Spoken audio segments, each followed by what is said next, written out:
You can eat all the right foods, follow your nutritional guidelines to the perfection, and still feel out of control around food. If you've watched part 1, you now understand the detox phases, the intention, the nutritional aspect. But here's what I've learned in being on this path of detox and healing for more than a decade now. You can master every single one of the factors that I shared in the part 1 and still find yourself stress eating at 10 p.m. or feeling guilty every time you eat a meal.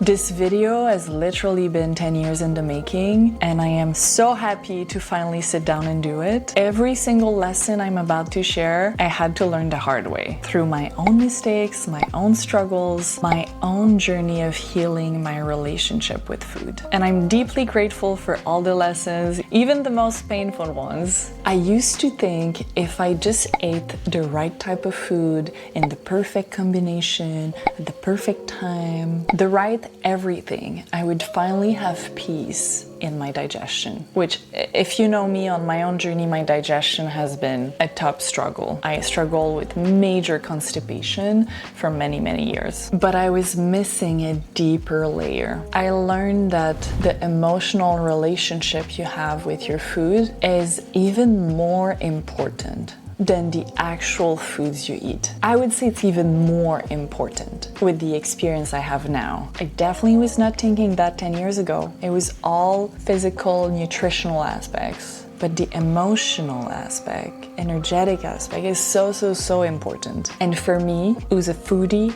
I love food. I get so much joy and pleasure from food. The emotional aspect for me has been my biggest challenge. My biggest challenge by far. So if you've been struggling, stress eating at 10 p.m., eating the wrong foods even though you know you should not be eating that food, but it's so delicious, this video is for you. I'm going to share the 6 factors that go beyond nutrition. We're gonna talk emotional aspect and lifestyle factors to choosing the right types of food to nourish your body. Because let's be honest, you cannot think your way out of your emotional relationship with food. You have to feel yourself through it.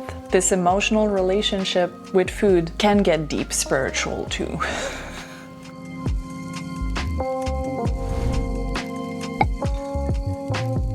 So factor number 1 is emotional eating. For me, it's about bringing awareness to which foods you eat because they're truly nourishing to your body, to your cells, versus the foods that you eat and crave because they bring comfort and numb your emotions. There's nothing wrong with wanting a little comfort and numbing your emotions. Nothing wrong with it. But let's be aware of it. It's not to nourish the body. And let's be aware that maybe there's an emotion that wants to be felt. So numbing is not necessarily the solution. I know this is a very thin thread. And when you begin your journey feeling yourself around food, it might be hard to distinguish. But the more you put the intention of deepening your awareness around why you're craving certain foods, you will start picking up on what's like the true nourishing craving and what's the I'm trying to numb my emotion craving. I used to think that eating your emotions, emotional eating, was emptying the cookie box at 10 p.m., you know? And I was like, no, I don't do that. I've never ate my emotions. Sure, that's an extreme of it, but emotional eating can be simply overeating. Overeating too much of a good thing is still overeating. You can eat too much of a very nourishing food, and that, for me, has been my biggest challenge all my life. I've been overeating way too much. I think in the past 5 years, I have slowly decreased the volume of food I'm eating by like 4 times. I used to eat like huge amounts of food multiple times a day. With my ex-partner, we would go to the restaurant and we were 2 and we would order for like 5 people. To the point where the staff was asking us, like, are you waiting for other people? Like, no, that's just for us. Like, we would eat so much, way too much. I think everybody eats too much food. Pretty much everyone eats too much volume of food. Our ancestors were not eating 3 big meals a day. Sometimes for a day they would fast because no more food, you know. Like, we are not built to eat constantly so much food, even of the good stuff. And the past couple years I've been really working for myself on decreasing the volume of the foods I'm eating, of being more aware of when am I actually full. I learned about the 80% rule. You optimally digest your food when you eat until you're 80% full. I used to eat until I'm like 130% full. That was me on the regular, you know, until like really nothing else is coming in. I would always eat that way. I grew up eating that way. It was just like a default for me. And learning to just eat to 80%, oh my God, it's been a ride for me. It's been a ride. It's been incredibly difficult. If you are somebody struggling with that, I feel you. I feel you. It's a spiritual journey. It's a spiritual journey. This is hard because I love food and I eat fast. Like literally, I eat like somebody's gonna steal my plate. Like I eat way too fast. You should chew your food at least 20 times before swallowing. That is incredibly difficult for me to chew my food 20 times. It's incredibly, like I know these things, but they're hard to apply for me. Like the chewing 20 times and the 80% full, for me is the thing I still struggle with a lot. And I know if I would master these two things, my digestion would like be so optimal. But you know, no perfection over here. And I think one of the reasons why for me this is such a struggle is I'm a very emotional person. Like I feel my emotions big. I'm emotional authority in human design. I'm a Sagittarius, quadruple. Like I have like big emotions, good and bad. So when I love my food, I love my food.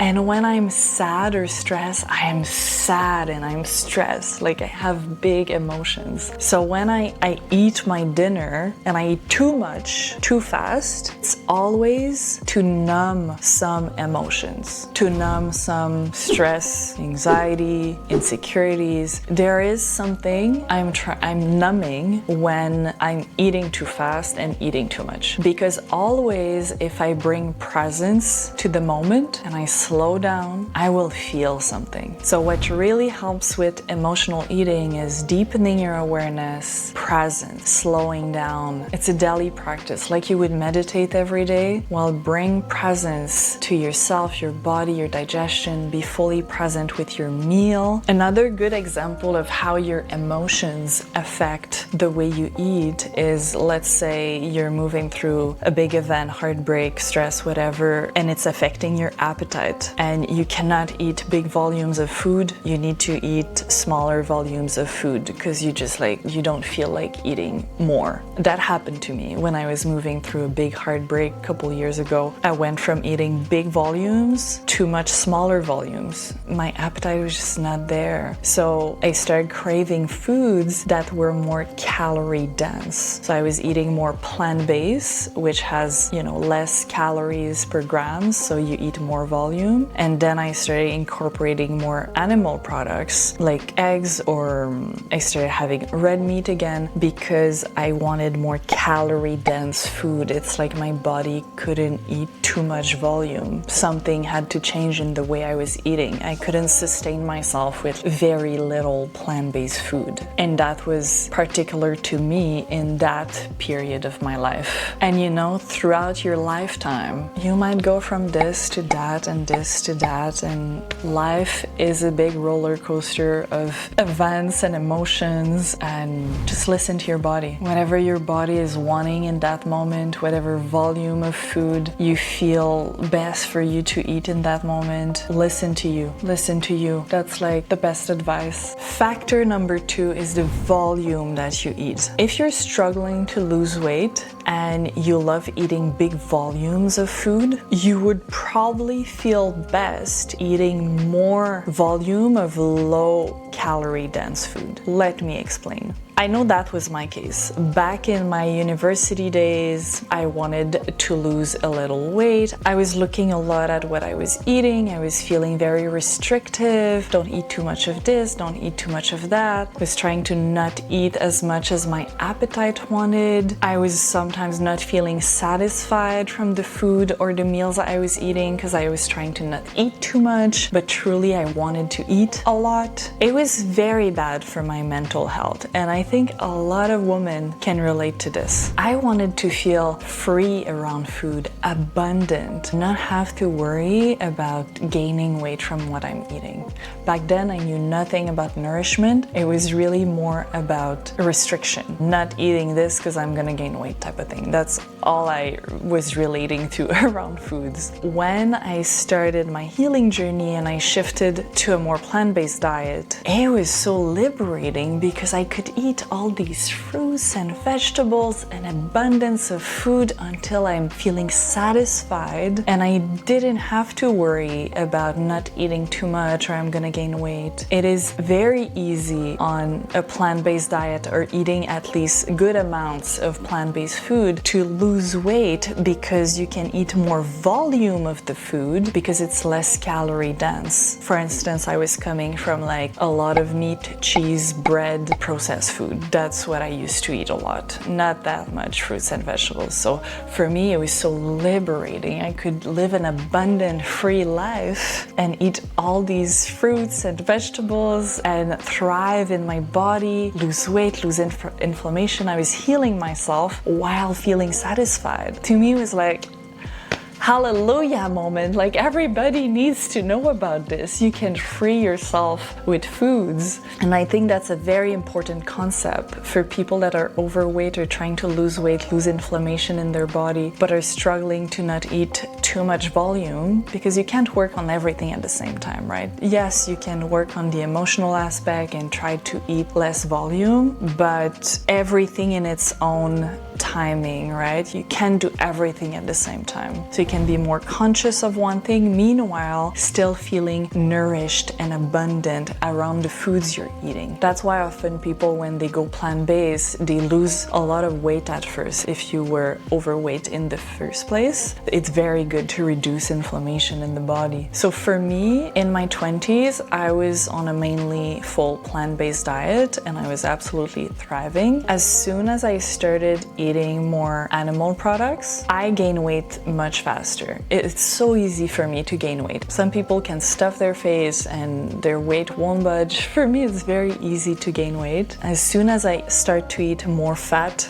more protein, I gain weight very quickly. Like, my body thrives on lower fat intake and minimal animal products, like not too much animal product. I eat some, but like not 3 times a day. I would like gain so much weight.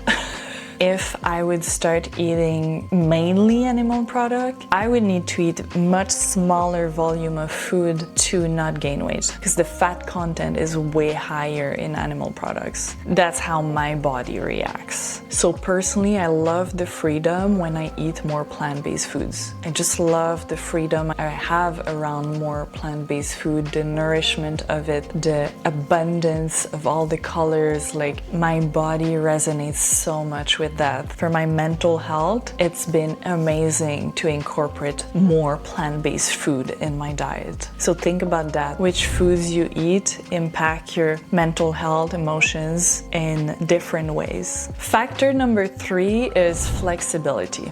You want to be flexible. You don't want to follow like very rigid rules. Life is long. Your body is going to shift. Your emotions are going to have ups and downs. You will travel. You will want to experiment with foods and try different things. And subscribing to rigid rules is not fun. I'm a quadruple Sagittarius. I've never been the type to follow the rules to the T, but I've definitely subscribed to like like somewhat of a box, and now I eat very intuitively based on what I feel my body needs today. And that's what works the best for me. Having friends and working with people like dietitian or work in like the nutrition space, they will all say how it's so important to not put yourself in a box for your mental health, and having a healthy, thriving relationship with food does not mean you have to eat all the things, but stay open, you know? Be in the intuitive eating box of like open-mindedness, you know what I mean? Nobody knows your body as much as you do, so trust yourself.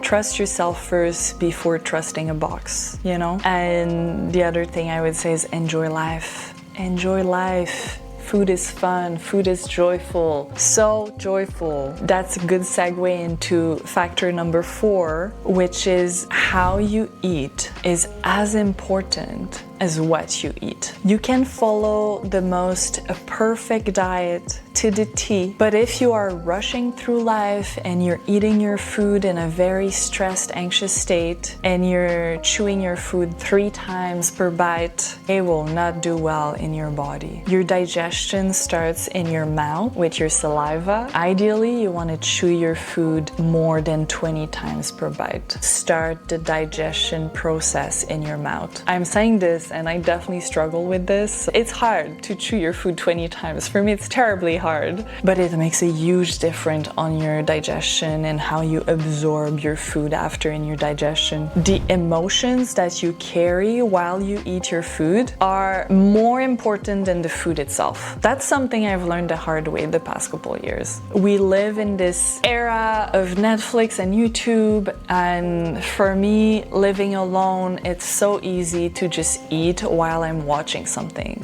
while I'm consuming some content of some sort. You eat the emotions you're living when you eat. There's a reason why we used to say a blessing before eating our foods, right? There's a reason for that. We were putting ourselves in grateful frequency, joyful frequency, saying grace before eating. We need to go back to that. This was so smart. Energetically raising our vibration before ingesting the foods. And the more you are sensitive energetically, the more this will impact your body. If you are watching a YouTube podcast on like politics and economy and it's chaos, stressful, sad, and you're eating at the same time, you're eating that fear. You're eating the fear that you're watching. You're eating the anger. If you're feeling triggered and angry while eating, you're eating that. You're eating that emotion. Guess what's gonna happen? You might have tummy ache after, feeling bloated, feeling like, oh, it hurts. Well, guess what? It's not the food. It's the emotions you were feeling while eating the food. And I've really learned this lesson the hard way, because I definitely used to be that person. The best is to eat with your family, right? With your community. But a lot of people live alone these days. And when you eat alone at home, be present with yourself. And if you find it terribly difficult for a while at first, you gotta feel the emotions that are coming up. I know that this was the case for me. Eating alone in silence the past year has been difficult, because I deeply want a family and I have a big desire for a family, and eating alone was feeling so sad to me. But I had to move through a couple meals of being in the discomfort and feeling the emotions to liberate myself from the resistance of feeling them through like watching some content and numbing my emotions instead of feeling them. You want to be present in a joyful, grateful vibration when you eat your food. It's going to help your digestion so much.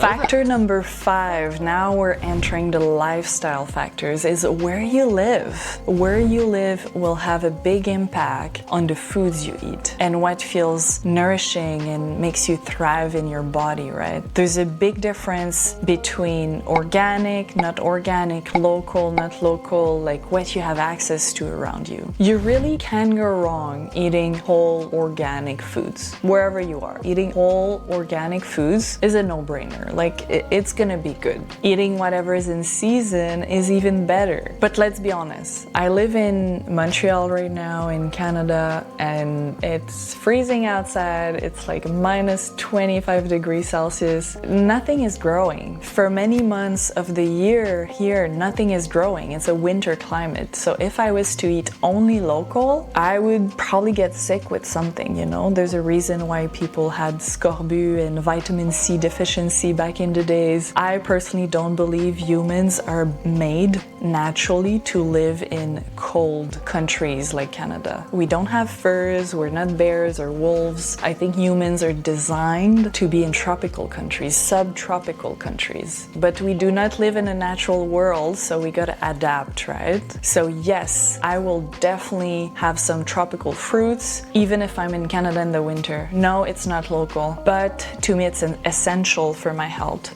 If you remove all the fruits from my diet in the winter, I would feel like crap with very low vitality. I need it. I absolutely need it. You could consume other things to satisfy your alkaline food cravings. If you don't know what alkaline foods are, you can go back to the part 1 of this video series. When we go south, we feel so good, right? If you grew up in a cold country, when it's the middle of winter and you go south for 2 weeks and you have the sun on your skin and the ocean and the tropical fruits, and we just feel amazing, right? That's because our body was designed to live in climates like this, not when it's minus 25 degrees Celsius outside.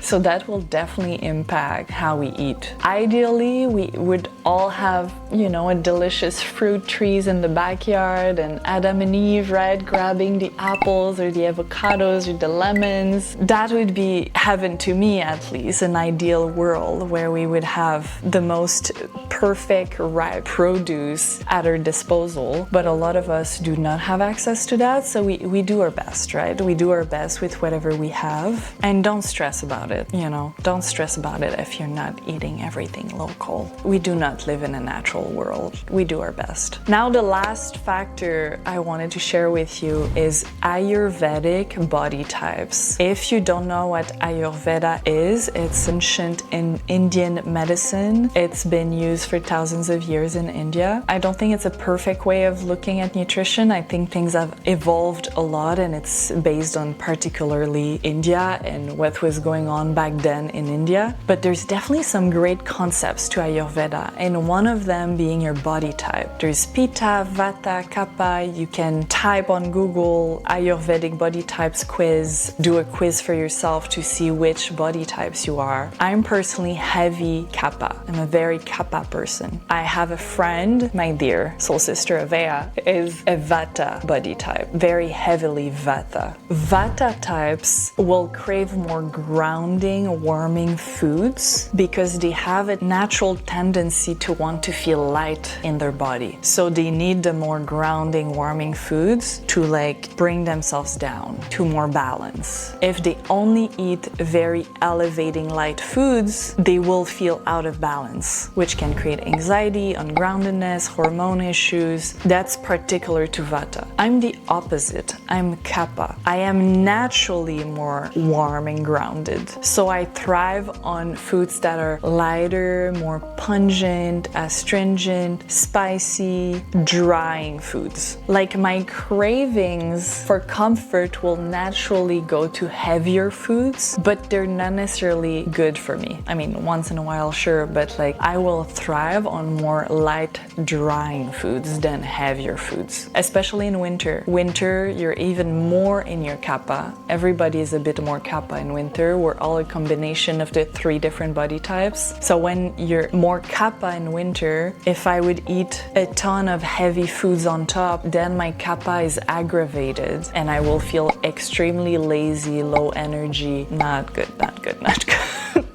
So then I gotta catch myself and eat more light, drying foods to pacify my kappa. So we call it kappa pacifying foods. Every body type have certain foods that will pacify or aggravate. That's the concept of Ayurveda. So it's good to be aware that we might crave foods that match our dominant dosha, but the healing will come from the opposite. To me, that was so helpful. Like so helpful in understanding my body. I really love the nuance here that Ayurveda brings. And we're different, right? Because I kept asking myself, why do some people thrive on foods that are completely different to me? For instance, cold, like Vata people have a lot of trouble eating cold foods. Not like super cold, but like a little cold. Whereas me, it's easier for me to eat colder foods because I'm naturally more warm. Some people are very sensitive to cold food, which for me was like, oh, I never had that, you know? So it's good to be aware and curious about it. I really believe we're all different and we do not thrive on eating the exact same way all the time. So these 6 environmental, emotional, lifestyle factors that we just looked at are often underestimated. So underestimated in this social media era. I think they are even more important than the physical, nutritional aspects. They're really crucial in how you choose to nourish yourself daily. I could have mentioned way more here. There could have been 5-part video,